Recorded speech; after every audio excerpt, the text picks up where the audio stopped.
Hi friends, मैं आकांक्षा शर्मा जी की वित्ताकांक्षा में आपका स्वागत करती हूँ। पटवारी परीक्षा में विज्ञान के जिस तरह के प्रश्न पूछे जा रहे हैं उस तरह के प्रश्न आज हम करने वाले हैं। बहुत ही शानदार ये प्रश्न है, लास्ट तक वीडियो देखिएगा। 100+ प्रश्नों को इनको तैयार किया गया है। तो चलिए स्टार्ट करते हैं। पहला क्वेश्चन है, एक ऊष्माक्षेपी जो अभिक्रिया होती है उसमें क्या होता है। देखो, अभिक्रिया या प्रतिक्रिया दो प्रकार की होती हैं। एक होता है ऊष्माक्षेपी एक्सोथर्मिक जिसको बोलते हैं, और एक होती है ऊष्मा शोषी जिसको एंडोथर्मिक बोलते हैं। ऊष्माक्षेपी में क्या होता है, ऊष्मा निकलती है, और ऊष्मा शोषी में क्या होता है, ऊष्मा अपशोषित होती है। मतलब उस क्रिया को करने के लिए ऊष्मा की आवश्यकता होती है, वो ऊष्मा शोषी होती है। तो इसमें क्या हो जाएगा, एक ऊष्माक्षेपी अभिक्रिया क्या होती है, प्रतिक्रिया जिसमें से ऊष्मा विमोचित मतलब रिलीज होती है, निकलती है। दूसरा क्वेश्चन है, निम्नलिखित में से कौन ऊष्मा का एक बुरा ऊष्मा परिचालक या बैड कंडक्टर है, मतलब सबसे बुरा चालक है। देखो, एल्युमिनियम अच्छा चालक है, तांबा भी अच्छा चालक है, तो चांदी तो सर्वोच्च चालक होता है। सीसा अगर बोला जाए तो सीसा बुरा होता है। सीसा ऊष्मा का एक बैड कंडक्टर होता है। अगला क्वेश्चन है, दो शरीर के बीच ऊष्मा की प्रवाह की दिशा किस पर निर्भर करती है। तो दो शरीर के बीच अगर ऊष्मा के प्रवाह की दिशा देखी जाए, तो ये दो बॉडी के बीच ऊष्मा के प्रवाह की दिशा देखी जाए तो करती है उनके अपने आसपास के जो तापमान रहता है उस पर निर्भर करती है। अगला है, इसमें से कौन ऊष्मा का मात्रक नहीं है। कैलोरी, किलो कैलोरी, जूल या डिग्री सेल्सियस। डिग्री सेल्सियस ऊष्मा का मात्रक नहीं है, ताप का मात्रक होता है। अगला क्वेश्चन है, तापमान का ऐसा ये एक उसमें पेपर में आया हुआ है ये पटवारी में कि तापमान का ऐसा यूनिट क्या होता है। तापमान का ऐसा यूनिट होता है केल्विन। अगला है, किसी मनुष्य के शरीर का, ये भी क्वेश्चन आया हुआ है, किसी मनुष्य के शरीर का सामान्य तापमान कितना होता है। देखो, यहाँ पे 97.6 नहीं दिया है, पूरा राउंड फिगर में दे दिया है। कितना होता है, 98 डिग्री होता है। तो यहाँ पर अगर ये नहीं दिए, अगर राउंड फिगर में दे दे तो भी आप लगा दीजिए। पटवारी के प्रश्न 2-3 पेपर में ये वाला क्वेश्चन पूछा गया है। अगला है, सूर्य का तापमान किससे नापा जाता है। प्लेटिनम तापमापी, गैस तापमापी, पायरोमीटर तापमापी या वाष्पन तापमापी। तो पायरोमीटर तापमापी द्वारा नापा जाता है। निम्नलिखित में से किसे पायरोमीटर तापमापी कहा जाता है। ये विकिरण द्वारा बहता है, इसलिए इसको विकिरण तापमापी कहा जाता है। किस तापमापी को पायरोमीटर कहा जाता है, तो विकिरण तापमापी को कहा जाता है। अगला है, केल्विन मान से मानव शरीर का सामान्य ताप कितना होता है। अगर केल्विन मान देखा जाए तो केल्विन में कितना होता है, 310 केल्विन होता है। कितना होता है केल्विन मान में, मानव शरीर का तापमान 310 केल्विन होता है। अगला है, पानी का घनत्व किस तापमान पर अधिक होता है। सबसे ज़्यादा घनत्व पानी का कब होता है, उसके बाद या कब पहले कम होता है। उसके 4 डिग्री के बाद कम होने लगता है। सबसे ज़्यादा कब होता है, 4 डिग्री सेल्सियस पर। तो पानी का घनत्व किस तापमान पर अधिकतम होता है, 4 डिग्री सेल्सियस पर अधिकतम होता है। ये क्वेश्चन भी आया हुआ है। ऊष्मा के संचरण की कौन सी विधि होती है। तो ऊष्मा के संचरण की कौन सी विधि है, चालन भी ऊष्मा संचरण की विधि है, संवहन भी विधि है, विकिरण भी है। तो ये सभी ऊष्मा संचरण की विधि हो जाएगा। अगला है, ऊष्मा के संचरण की किस विधि में पदार्थ के अणु एक स्थान से दूसरे स्थान तक स्वयं नहीं जाते। तो चालन में ही नहीं जाते। चालन एक ऐसी प्रक्रिया है जिसमें पदार्थ के अणु एक स्थान से दूसरे स्थान तक नहीं जाते हैं। अगला क्वेश्चन है, किस विधि द्वारा द्रवों तथा गैस में ऊष्मा का ट्रांसफर होता है। किस विधि द्वारा, चालन, संवहन, विकिरण या इनमें से कोई नहीं। तो संवहन द्वारा होता है। संवहन द्वारा द्रवों तथा गैस में ऊष्मा का ट्रांसफर होता है। किसके द्वारा होता है, संवहन द्वारा द्रवों तथा गैस में ऊष्मा का ट्रांसफर होता है। अगला क्वेश्चन है, बोलोमीटर किसके मापन की युक्ति है। बोलोमीटर, तो बोलोमीटर ऊष्मीय विकिरण के मापन की युक्ति है। किसकी है, ऊष्मीय विकिरण। वीर, मैंने आपका मैसेज पढ़ लिया है और आप बोल रहे थे कि शाम में मैथ का एक वीडियो बना दीजिएगा। तो सॉरी, मैं मैथ का वीडियो नहीं लेके आ पाई थी, एक्चुअली मैं बाहर थी। तो मैं अब कल सुबह में आपको मैथ का वीडियो ज़रूर लेके आऊँगी। और आपका 1 अप्रैल को एग्ज़ाम है, तो तब तक मैं मैथ के बहुत सारे क्वेश्चन आपको करा दूँगी। विज्ञान का मेरे पास बना हुआ था तो मैंने उसका वीडियो बना दिया है। बोलोमीटर मापन की युक्ति क्या, किसके मापन की युक्ति है, ऊष्मीय विकिरण की मापन की युक्ति होती है। अगला है, कौन ऊष्मा का सर्वोत्तम चालक है। जल, पारा, लकड़ी या चमड़ा? तो पारा ऊष्मा का सर्वोत्तम चालक है। इनमें से कौन है? पारा। पारा इनमें से, या मरकरी जिसको बोलते हैं, द्रव अवस्था, ये ऐसी धातु है जो द्रव अवस्था में पाई जाती है और यही ऊष्मा का सर्वोत्तम चालक है। आणविक संगठन के द्वारा ऊष्मा का संप्रेषण क्या कहलाता है? आणविक संगठन के द्वारा, आणविक संगठन के द्वारा अगर ऊष्मा का इधर से उधर जाते हैं तो वो क्या कहलाता है? संवहन कहलाता है। आणविक संगठन के द्वारा ऊष्मा का संप्रेषण। अगला क्वेश्चन है, किस में सर्वोच्च विशिष्ट ऊष्मा का मान होता है? इनमें से किस में सबसे ज़्यादा विशिष्ट ऊष्मा होती है? तो जल की विशिष्ट ऊष्मा ज़्यादा होती है क्योंकि उसमें हाइड्रोजन बॉन्ड भी होते हैं, और तो जल की विशिष्ट ऊष्मा क्या होती है? सबसे ज़्यादा होती है।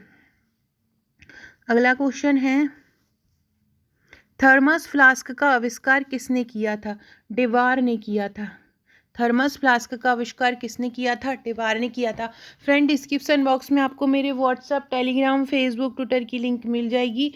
ज्वाइन ज़रूर कर लीजिएगा अगर आपने अभी तक ज्वाइन नहीं किया हो।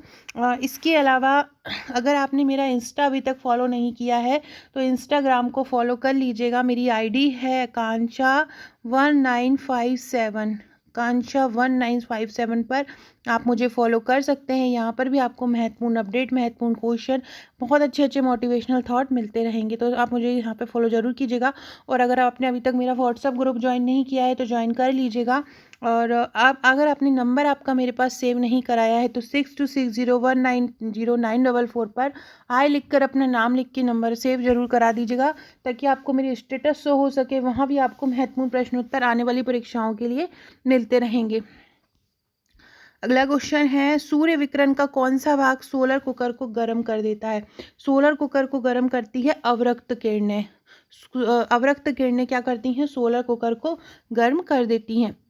अगला क्वेश्चन है, ठोस कपूर से कपूर वाष्प बनने की प्रक्रिया क्या कहलाती है? ऊर्ध्वपातन के लिए। जहाँ भी ठोस दिखे और ठोस वाष्प में बदल रहा हो वहाँ प्रक्रिया होती है ऊर्ध्वपातन। अगला है, कार्य का यूनिट क्या होता है? कार्य का यूनिट होता है जूल। कार्य का यूनिट क्या होता है? कार्य का यूनिट होता है जूल। अगला है, प्रकाश वर्ष किसकी इकाई होती है? प्रकाश वर्ष दूरी की इकाई होती है। प्रकाश वर्ष किसकी है? दूरी की। ये क्वेश्चन भी आ चुका है। बल की एसआई यूनिट क्या होती है? न्यूटन। बल की एसआई यूनिट कौन सी होती है? बल की एसआई यूनिट होती है न्यूटन। अगला क्वेश्चन है, कौन इनमें से समय का मात्रक नहीं है? अधिवर्ष, चंद्रमाह, प्रकाश वर्ष, इनमें से कौन है जो नहीं है? प्रकाश वर्ष समय का मात्रक नहीं है। प्रकाश वर्ष किसका मात्रक है? प्रकाश वर्ष दूरी का मात्रक है। अगला क्वेश्चन है, पार्सेक की इकाई क्या है? पार्सेक की दूरी की इकाई है। किसकी है? दूरी की। अगला क्वेश्चन है, ल्यूमेन किसका यूनिट होता है? ल्यूमेन, तो ल्यूमेन यूनिट होता है ज्योति फ्लक्स का। ल्यूमेन किसका यूनिट है? ज्योति फ्लक्स का है। हर्ज किसको मापने की इकाई है? हर्ज आवृत्ति नापती है, फ्रीक्वेंसी, फ्रीक्वेंसी ऑफ वेव्स कौन नापता है? हर्ज। अगला क्वेश्चन है, कौन सा एक अविमीय राशि है जिसमें विमा की आवश्यकता नहीं होती है? विकृति में विमा की आवश्यकता नहीं होती है, तो विकृति एक अविमीय राशि होती है। विद्युत की यूनिट क्या होती है? विद्युत की यूनिट होती है एम्पियर। विद्युत की एक यूनिट क्या होती है? एम्पियर, मतलब करंट, मतलब धारा। धारा क्या होता है? विभव की होती है। वोल्ट प्रतिरोध की होती है। ओम, ओम होती है। कूलाम आवेश की होती है। एसआई पद्धति में लेंस की इकाई क्या होती है? तो एसआई पद्धति में लेंस की क्या इकाई होती है पूछ रहे हैं? तो डायोप्टर होती है। कौन सी होती है? डायोप्टर होती है। अगला क्वेश्चन है, कौन एक अदिश राशि है? ऊर्जा एक अदिश राशि होती है। अगला क्वेश्चन है, प्लांक के अचर में किसका आयाम होता है? प्लांक के अचर में कोणीय गति का आयाम होता है। अगला क्वेश्चन है, रॉकेट किस सिद्धांत पर काम करते हैं? ये भी क्वेश्चन आ चुका है। तो रॉकेट न्यूटन के तीसरे नियम के अनुसार काम करते हैं। अगला है, शरीर का वजन पृथ्वी की सतह पर सभी जगह समान होता है, ध्रुवों पर अधिकतम होता है। तो ध्रुवों पर अधिकतम होता है शरीर का वजन, याद रखिएगा। किस तापमान पर जल का घनत्व अधिकतम होता है? मैंने अभी बताया था आपको, 4 डिग्री सेल्सियस पर जल का घनत्व अधिकतम होता है। वस्तु की मात्रा बदलने पर इनमें से क्या अपरिवर्तित रहेगा? तो घनत्व अपरिवर्तित रहता है अगर वस्तु की मात्रा भी बदल दी जाए तो। समुद्र के प्लवन करते समय आइस वर्ग का कितना भाग समुद्र की सतह से ऊपर होता है? 1/9 समुद्र का में प्लवन करता है। अगर आइसबर्ग है तो उसका कितना भाग समुद्र की सतह से ऊपर रहता है? केवल 1/1 भाग डला रहता है और 1/9 भाग ऊपर रहता है। अगला है, सूर्य की ऊर्जा किसके द्वारा उत्पन्न होती है? सूर्य की ऊर्जा होती है नाभिकीय संलयन द्वारा। अगला क्वेश्चन है, डायनेमो किस ऊर्जा, ये क्वेश्चन आया है डायनेमो वाला, पहली ही शिफ्ट में आया था 15 मार्च में। डायनेमो किस ऊर्जा को विद्युत ऊर्जा में बदलता है? तो डायनेमो यांत्रिक ऊर्जा को विद्युत ऊर्जा में बदलता है। किसको बदलता है? यांत्रिक ऊर्जा को। डायनेमो मैकेनिकल एनर्जी को इलेक्ट्रिक एनर्जी में चेंज करता है। अगला है, इनमें से किसमें गतिज ऊर्जा नहीं होती है? चली हुई गोली, बहता हुआ बहता हुआ पानी। चली हुई गोली में भी होती है, बहते हुए पानी में भी होती है, चलते हथौड़े में भी होती है। धनुष खींचा जाता है तो उसमें गतिज नहीं होती, उसमें स्थितिज ऊर्जा हो जाती है। अगला क्वेश्चन है, छोटे छोटे पार्टिकल से मिलकर जैसे प्रकाश बना होता है उसको क्या कहते हैं? तो उसको बोलते हैं फोटोन। प्रकाश के विद्युत चुंबकीय स्वरूप की खोज किसने की थी? प्रकाश का विद्युत चुंबकीय स्वरूप दिया था मैक्सवेल ने। प्रकाश तरंग किस प्रकार की तरंग होती है? अनुप्रस्थ। देखो, प्रकाश तरंग अनुप्रस्थ होती है और अनुदैर्ध्य होती है ध्वनि तरंग। दो प्रकार की तरंगें होती हैं, एक होती है प्रकाश तरंग और एक होती है ध्वनि तरंग। जो प्रकाश तरंग होती है वो अनुप्रस्थ होती है और जो ध्वनि तरंग होती हैं वो अनुदैर्ध्य होती हैं। अगला क्वेश्चन है, प्रकाश का तरंग सिद्धांत किसके द्वारा दिया गया था? हाइगेन्स ने दिया था। हाइगेन्स ने दिया था प्रकाश का तरंग सिद्धांत। ये बहुत ज़्यादा इंपॉर्टेंट है। तो प्रकाश का तरंग सिद्धांत किसने दिया था? हाइगेन्स ने दिया था। प्रकाश विद्युत प्रभाव को किसने प्रतिपादित किया था? प्रकाश विद्युत प्रभाव को दिया था आइंस्टीन ने। प्रकाश विद्युत प्रभाव किसने प्रतिपादित किया था? आइंस्टीन ने प्रतिपादित किया था। अगला है, प्रकाश का वेग किस में अधिकतम होता है? तो प्रकाश का वेग अधिकतम होता है निर्वात में, मतलब वैक्यूम में, जहाँ पर हवा नहीं होती है वहाँ प्रकाश का वेग अधिकतम होता है। सबसे पहले किसने प्रकाश का वेग ज्ञात किया था? तो सबसे पहले रोमर ने ज्ञात किया था। सबसे पहले प्रकाश का वेग किसने ज्ञात किया था? रोमर ने ज्ञात। सबसे पहले प्रकाश का वेग किसने ज्ञात किया था? रोमर ने सबसे पहले प्रकाश का वेग ज्ञात किया था। इंद्रधनुष किस कारण से बनता है? तो इंद्रधनुष अपवर्तन से भी बनता है और परावर्तन से भी बनता है। तो ये डी वाला ही इसका आंसर हो जाएगा। इंद्रधनुष अपवर्तन और परावर्तन दोनों से ही बनते हैं। अगला क्वेश्चन है, सूर्य ग्रहण कब होता है? अमावस्या को, पूर्णिमा को, किसी भी दिन, चतुर्थांश, मतलब सूर्य ग्रहण होता है अमावस्या पर। कब होता है? अमावस्या पे। किसके कारण आकाश नीला दिखाई देता है? नीला दिखता है आकाश प्रकीर्णन के कारण, स्कैटरिंग जिसको बोलते हैं, चारों तरफ रोशनी फैल जाती है, उसको बोलते हैं हम। उसी के कारण, प्रकीर्णन के कारण ही आकाश नीला दिखाई देता है। प्रकाश की गति किसके बीच से जाते हुए सबसे न्यूनतम होती है? प्रकाश की गति यदि कांच में से जाएगी तो ज़्यादा न्यूनतम, कम, बहुत कम जाएगी। निर्वात में से भी वो सबसे ज़्यादा चली जाएगी, जल में से भी चली जाएगी, लेकिन अगर कांच में से जाएगी तो उसकी मात्रा सबसे ज़्यादा न्यूनतम होगी। अगला क्वेश्चन है, किसी तारे के रंग से उसका क्या पता चलता है? तापमान। किसी भी तारे का रंग उसका तापमान बताता है। किस में इनमें से सबसे ज़्यादा ऊर्जा होती है? नीले प्रकाश में सबसे ज़्यादा ऊर्जा पाई जाती है। अगला क्वेश्चन है, तारे किसके कारण टिमटिमाते हैं? अपवर्तन के कारण। अपवर्तन वो होता है जिसमें प्रकाश अलग अलग माध्यम से होकर गुजरता है और तारे इसी कारण से टिमटिमाते, क्योंकि हम जब देखते हैं ऊपर तो अलग अलग माध्यम, ऊपर से नीचे तक माध्यम अलग अलग होता है, जिसके कारण हमें तारे चमकते हुए टिमटिमाते हुए दिखाई देते हैं। फोटोन इनमें से किसकी यूनिट होती है? फोटोन प्रकाश की यूनिट होती है। किसकी यूनिट है? फोटोन प्रकाश की। अंतरिक्ष यात्री को आकाश कैसा दिखता है? काला दिखता है। प्रकाश का कौन सा रंग प्रिज्म में से सबसे कम अपसरित होता है? प्रिज्म में से प्रकाश का लाल रंग सबसे कम अपसरित होता है। अगला क्वेश्चन है, धूप में चश्मे की क्षमता कितने डायोप्टर होती है? 0 डायोप्टर। सूर्य की किरणों में कितने रंग होते हैं? सूर्य की किरणों में 7 रंग होते हैं। कौन से होते हैं? बैगनी, इंडिगो, नीला, हरा, पीला, नारंगी और लाल। सबसे पहले बैगनी होता है, सबसे लास्ट में लाल होता है।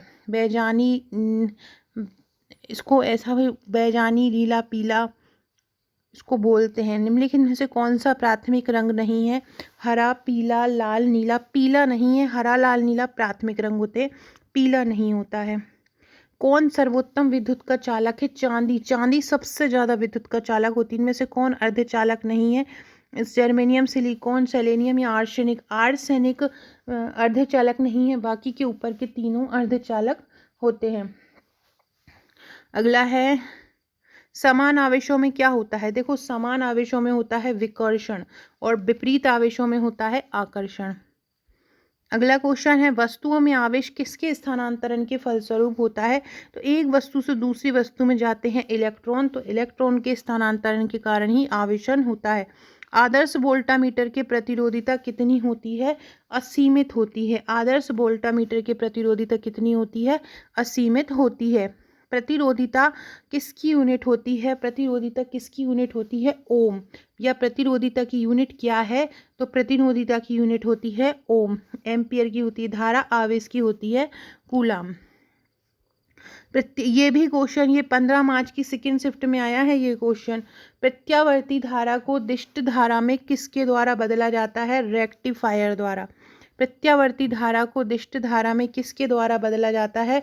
रेक्टिफायर द्वारा बदला जाता है। ओम का नियम क्या परिभाषित करता है? तो ओम का नियम परिभाषित करता है धारा को और वोल्टता को, दोनों को ही परिभाषित करता है। विशिष्ट प्रतिरोध का एसआई यूनिट क्या होता है? ओम मीटर होता है विशिष्ट प्रतिरोध का एसआई यूनिट। शुष्क सेल क्या है? प्राथमिक सेल है, द्वितीयक है, तृतीयक है। तो ये शुष्क सेल एक प्राथमिक सेल होता है। कौन सा नियम फैराडे से संबंधित है? फैराडे से संबंधित है विद्युत अपघटन का नियम। फ्रेंड, अगले क्वेश्चन करने से पहले अगर आप एमपीपीएससी प्री की तैयारी कर रहे हैं तो आप हमारे नोट्स प्रेफर कर सकते हैं। बहुत ही शानदार तरीके से बनाए गए नोट्स हैं, टू द पॉइंट हैं। इसमें आपको टोटल 11 बुकलेट मिलती हैं, 10 यूनिट वाइज बुकलेट मिलती हैं और एक बुकलेट करंट अफेयर्स की आपको दी जाती है। साथ में ये unit wise flow chart, diagram सहित जहाँ जो सिलेबस में जिस तरह से क्वेश्चन पूछे जाते हैं उसके अकॉर्डिंग ये तैयार किए गए हैं। और सबसे मेन चीज़ जो इसके साथ है, इसके साथ मिलने वाला है व्हाट्सएप का ग्रुप। इस व्हाट्सएप के ग्रुप में आपकी तैयारी कराई जाएगी। एग्ज़ाम तक आपको महत्वपूर्ण कंटेंट दिए जाएंगे। एक बारीकी से हर सब्जेक्ट का जो इम्पोर्टेंट फैक्ट है, जैसे कि एग्जाम्पल, जैसे कि आपको सूचकांक से संबंधित प्रश्न आते हैं, परिवहन से संबंधित प्रश्न आते हैं और कोई भी नियुक्ति से, तो उनको ट्रिक द्वारा याद करवाया जाएगा और उनकी पीडीएफ आपको ग्रुप में दी जाएगी। तो ये सभी आपको 2599 में दिया जाता है। साथ में कोरियर चार्जेस का रहता है, तो आप ये ले सकते हैं। साथ में ये हमारे प्रबंधन की प्रश्नोत्तरी, इसकी प्राइस 90 रुपये है। अगर आप इसकी पीडीएफ लेना चाहते हैं तो आप मुझे व्हाट्सअप कर सकते हैं। ये हमारे करंट अफेयर्स की प्रश्नोत्तरी है, इसकी प्राइस 99 है। पूरे साल के वस्तुनिष्ठ करंट अफेयर्स को इसमें कवर किया है। तो अगर आप ये कोई भी नोट्स लेना चाहते हैं, हमारे ग्रुप से जुड़ना चाहते हैं, तो आप मुझे व्हाट्सअप कर सकते हैं। ग्रुप केवल उन्हीं को मिलता है जो नोट्स परचेस करते हैं। अगला क्वेश्चन है, फ्यूज जो है वो फ्यूज तार आपने सुना होगा। तो ये फ्यूज है वो किससे संबंधित है? विद्युत के ऊष्मीय प्रभाव से संबंधित है फ्यूज। लोहे के ऊपर जिंक की परत लगाने को क्या बोलते हैं? गैल्वेनाइजेशन बोलते हैं। अगला क्वेश्चन है, बिजली के बल्ब का फिलामेंट किस तत्व से बना होता है? बिजली के बल्ब का फिलामेंट बना होता है टंगस्टन से। किससे? टंगस्टन से। किलोवाट घंटा किसकी इकाई होती है? विभवांतर, विद्युत शक्ति, विद्युत ऊर्जा। तो किलोवाट घंटा विद्युत ऊर्जा की इकाई होती है। अगला क्वेश्चन है, तड़ित चालक या लाइटनिंग कंडक्टर का आविष्कार किसने किया था? बेंजामिन फ्रैंकलिन ने किया था। तड़ित चालक किससे बनाए जाते हैं? किससे बनाए जाते हैं तड़ित चालक? तांबे से बनाए जाते हैं। किससे? तांबे से। निम्नलिखित धातुओं में से कौन सा एक विद्युत का मंद चालक नहीं है? मंद चालक पूछ रहे हैं, तो सल्फर भी है, ब्रोमीन भी है, फास्फोरस भी है, सिलीनियम मंद चालक नहीं है। विद्युत उपयोग करने के लिए कौन सी धातु का उपयोग होता है? तो विद्युत उपयोग करने के लिए यूरेनियम का उपयोग होता है। विद्युत के लिए किसका होता है? यूरेनियम का उपयोग होता है। बिजली के पंखे की गति बदलने में किसका प्रयोग किया जाता है? रेगुलेटर। अगर गति बदलना है तो किसका उपयोग करते हैं? रेगुलेटर का। स्थायी चुंबकम किस स्थिति में किया जाता है? स्थायी चुंबकत्व किस में किया जाता है? स्टील में किया जाता है। स्थायी चुंबकत्व किस में किया जाता है? स्टील में। अस्थायी चुंबकत्व किससे बनाए जाते हैं? अस्थायी चुंबक बनाए जाते हैं नरम लोहे से। स्टील जो हमने पहले क्या पढ़ा था, स्थायी चुंबक स्टील स्थिति में बनाया जाता है और अस्थायी चुंबक नरम लोहे को। किसी चुंबक की आकर्षण शक्ति सबसे ज़्यादा कहाँ पर होती है? उसके दोनों किनारों पर। कि कोई भी एक चुंबक है तो उसका ये नॉर्थ पोल होगा और ये कि साउथ पोल होगा, इन्हीं पर ही उसकी आकर्षण शक्ति सबसे ज़्यादा होती है। किसी चुंबक की आकर्षण शक्ति सबसे कम कहाँ होती है? मध्य में। मध्य में किसी भी चुंबक की आकर्षण शक्ति सबसे कम होती है। चुंबकीय क्षेत्र का मात्रक क्या होता है? गॉस। चुंबकीय क्षेत्र का मात्रक क्या है? गॉस होता है। चुंबकीय फ्लक्स का मात्रक क्या होता है? फ्लक्स का मात्रक होता है वेबर। कौन लोह चुंबकीय पदार्थ नहीं है? इनमें से लोहा, निकेल, तांबा या कोबाल्ट।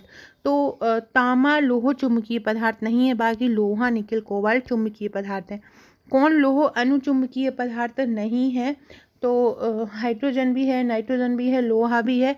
ऑक्सीजन लोह अनुचुंबकीय पदार्थ नहीं है। लोह चुंबकीय पदार्थों के भीतर परमाणु के असंख्य अति सूक्ष्म संरचनाओं को क्या बोला जाता है? डोमेन कहा जाता है। क्या? डोमेन।